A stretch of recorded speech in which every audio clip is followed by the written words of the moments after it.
Okay, welcome to the latest edition of the Iscah Q&A video series. This week we have a bumper 18 questions for you about accountants, 485s, the points test, and independents, engineers, the new 5 points for innovation, 887s, 489s, all sorts of stuff. So I hope you enjoy it. It's basically a series of questions we've answered from our Facebook page, edited them slightly, and we're giving you our answers here, so hopefully they help you with your visa situation.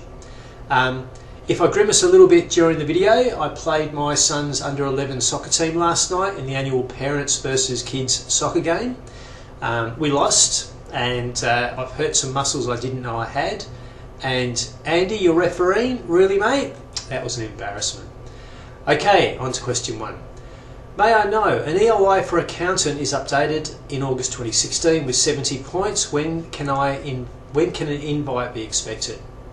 Okay, so at the moment an accountant's there inviting people who've lodged EOIs at 70 points up until June 2016. So you've lodged your EOI on the 4th of August 2016. The last couple of skill select rounds they've moved about 1 week at a time on the 70 pointers. So if they, based on that, if they move 1 week at a time for future rounds, I think about the first or second round in October 2016 should be when you're invited at 70 points. Okay, next question. Hi Iscah, I applied for a New South Wales 190 EOI on the 20th of May 2016 with 65 points. In June, my age points reduced, so I dropped to 60 points. I have a query, at which point system will they pick me at, 65 or 60? Okay, so when you are invited to lodge a visa application, they will take the points that you are at that point allocated for. So if you drop points because you go to a different age group and they haven't invited you yet, your points will drop on your EOI. Just the same if you have work experience points and they're in the last 10 years and you don't get invited for 6 or 12 months, and that means you lose some work experience from 10 years ago, you will also drop points. So it's the points at the date of invite that matters, not the points at the date you lodged your EOI. Okay, can we please do a police clearance and medical before we receive an invite? Yep, no problems, that's fine. You can do medicals and police clearances anytime you want. They're only valid for 12 months. They can be extended for up to 18 months in some circumstances, but they're valid for 12 months. If you know the processing time is going to take 3, 6, 8 months, hey, do the medicals and police clearances whenever you want. It'll speed up time in your processing. How much is your fees for the 189 visa? Okay, best thing to do, go to our website, www.iscah.com.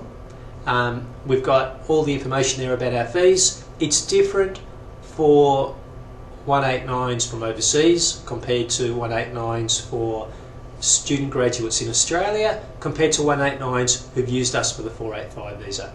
So best thing to do, look at our website www.iscah.com, cruise to the top of the page and you'll see our fees tab. Press that and all our fees will come up. Hi sir, just a quick question. Will immigration be inviting 489 family sponsored visas for accountants? I submitted my EOI on the 2nd of May 2016. Okay. Sorry buddy, not good news. 2016-2017, accountants, 489s, family sponsored, no chance. The department have said all places will go to the 189s first, and there are many, many thousands of people waiting for an invite for the 189s. They won't get 489s for your occupation before June 2017, and after that we'll have to see if they change their policy. That's actually the same for all Prorata occupations. None of them really they're going to get to for 489 family sponsored, but definitely not accountants, definitely not external auditors. Hi, I've got my 485 post-study work visa. I've got plans for a long vacation. I want to go overseas for 4 to 5 months. Is it okay to cancel my health insurance for the duration of my stay overseas and renew it when I'm about to return? Yep, no problems at all. So for the 485 visa, you have a condition saying you must maintain your health insurance whilst you are in Australia. So if you know you're going overseas for a long period of time, very smart, you can let the health insurance lapse and you can pick that up again when you come back in Australia. You're not breaching your 485 conditions at all. Good idea, well done. Hey team, can you please advise what is the minimum English requirement for a skills assessment for a 489 visa? Not able to find it anywhere. Okay, so starting point, 489s, you need to have competent English initially, so at least 6s in IELTS, 50s in the PTE test, etc.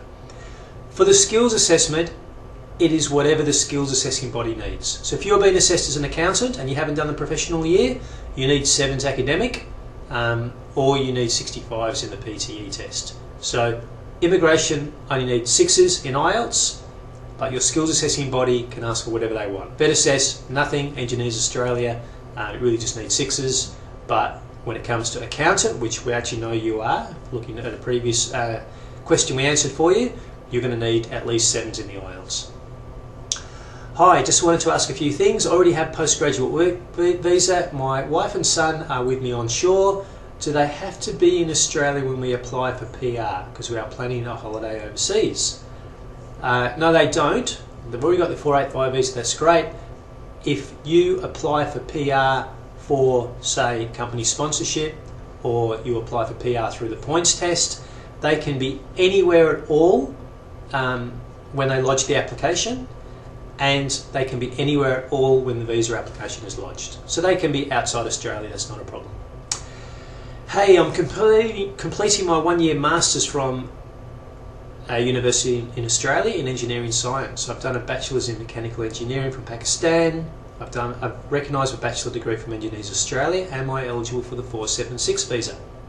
Okay, so yeah, I believe you are. Our understanding is that for the 476 visa, even though you're only doing a 1-year Masters, you don't have to meet the 2-year study rule to apply for a 476. So your 1-year Masters completed in Australia, as long as you meet all the English language requirements, will make you eligible for the 476 visa. So a nice little loophole there for the 476s.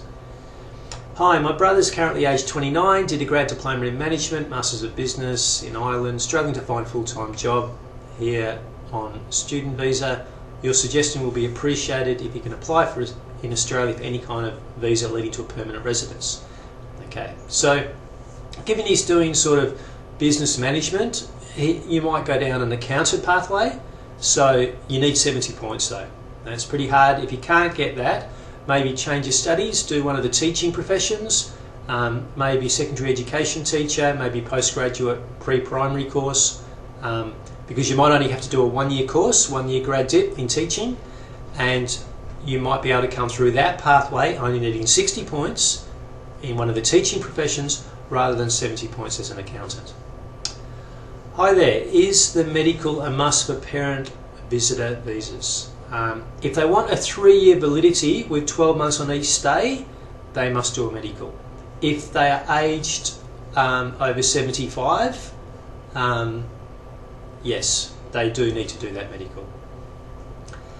Hi, if a 457 visa holder travels overseas, is it mandatory that the airfare is paid by the employer, and is it also required they pay for the family?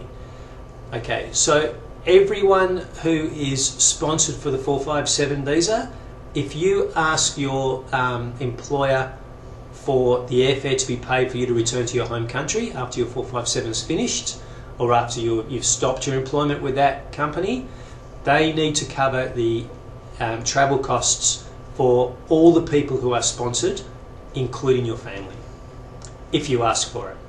If you don't ask for it, they don't have to pay it, so make sure you ask for it. Hi Iscah, I read your post on FB about Skill Select's invitations. I lodged my EOI 22nd of August last week for New South Wales. I wanted to know, when can I get an invitation for this subclass? Okay, so if you meet the selection criteria of New South Wales, which starts off with an occupation, how many points you get, if there are tiebreakers around that points total, it goes to your English language points, and then it goes to your work experience points. If you meet their criteria, generally their invitations are trying to repeat immigration's invitations. So they generally invite twice a month, and within a few days they're trying to invite the same time as immigration do for their skill select. So I'd say the next invitation is likely to be maybe in about a week's time, and then another one about the 3rd week in September. Hi, my aunt sponsored me. She lives in Canberra, or I live in Canberra, Does my aunt also need to provide any documents to support my 887 visa? Okay, so first of all, if you're sponsored for a family-sponsored 887, family-sponsored 489, and you currently live in Canberra, just to repeat for you, you don't have to only live in Canberra. You can move to any region in Australia defined as regional for the 489 family-sponsored visa. So you can move to Melbourne, you can move to Adelaide, you can move to Perth. They're all regional for the 489 family-sponsored. Directly, in terms of your question, your aunt doesn't have to provide anything at all for the 887 application. Okay, hi Iscah, just a question regarding my 189-190 visa. I'm applying onshore, i.e. from Australia. By default, once my invitation is accepted, I'll obtain a bridging visa B. If I travel overseas, will that delay my application for a 189 or a 190 visa? Okay, no, it won't. The reason it doesn't these days is because you can apply for that visa wherever you are in the world, and at time of grant they can grant it to you wherever you are. So they don't need you to return back to Australia, so they can grant it to you when you're overseas, and therefore there's no reason to delay. If they're ready to make a decision, they check their movements database and you are overseas, they can still go ahead and grant the visa. So that's cool. I'm looking at applying for a restaurant cafe manager position in Adelaide. How do I know if it will meet the requirements for RSMS? Okay, so the department have got a lot of policy documents on cafes and restaurants. They want to make sure that it is a cafe or a restaurant, that it's not a fast food establishment.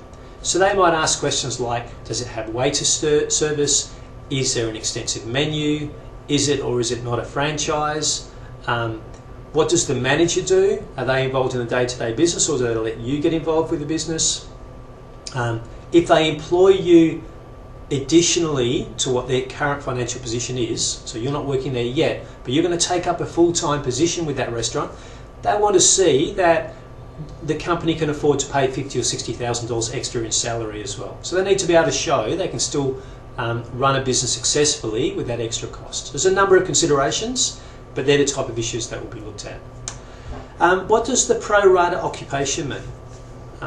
Okay, so the department is aware that there's a number of occupations, I think 6 or so occupations now, that are oversubscribed. There are more EOIs in place at 60 points or more than there are places allocated to that occupation for this program year. Now the department want as many quality applicants as possible, so if they gave all the places to everyone at the start of the year, they'll find that there'll be 70 pointers invited, 65 pointers invited, and a lot of 60 pointers invited. But if they prorata that occupation throughout the year, it will mean that someone who applies in 6 or 7 months' time at 70 or 75 points, there'll still be places left for them as well. So that's why they prorata the occupations. And basically what it means is they're probably going to invite close to 24 or 25 invites this year, every 2 weeks. And so they've worked out the total allocation of places, divided it by, say, 25, and that's how many places each round will be invited, and they'll take it from the top mark and drop down. So sometimes it won't get to 60 points, sometimes it might not get to 65 points, but it will mean that the department get the best quality applicants they can each round. Okay, I think I can get 5 extra innovation points for my IT Masters course. How can I check? Okay, so there's a new announcement now, recently, that in about a week's time, the department will give 5 extra points in the points test for people who have done doctorates or masters by research in certain types of courses. And really it's all about the new innovation idea that Malcolm Turnbull's got as our Prime Minister. So basically it means that if your course is listed as one of the courses that are identified in an innovation type field, then you can get 5 extra points, and that's great news. Now what you need to do is go onto the government's website that has a list of all the international courses for overseas students, and you can go into that and put in your CRICOS code, and it will tell you which field of study that you are in. And if you're doing a doctorate or a master's by research, you'll get 5 extra points. Or if you've completed those courses, you'll get 5 extra points. So the best way to find out is go to our website, www.iscah.com. We put a news item up on the 6th of September, and it actually explains exactly what you need to do, and it's got the link you go to for those extra 5 points. So, all right, so that's all 18 questions. Hope that was useful for you. As you know, the rules are always changing, so if you have any questions at all, get in touch with us at our website, www.iscah.com, for a consultation, answer to a question, or find out how we can help manage your entire visa application. Hope you enjoyed that. Have a great couple of weeks, and I will talk to you soon.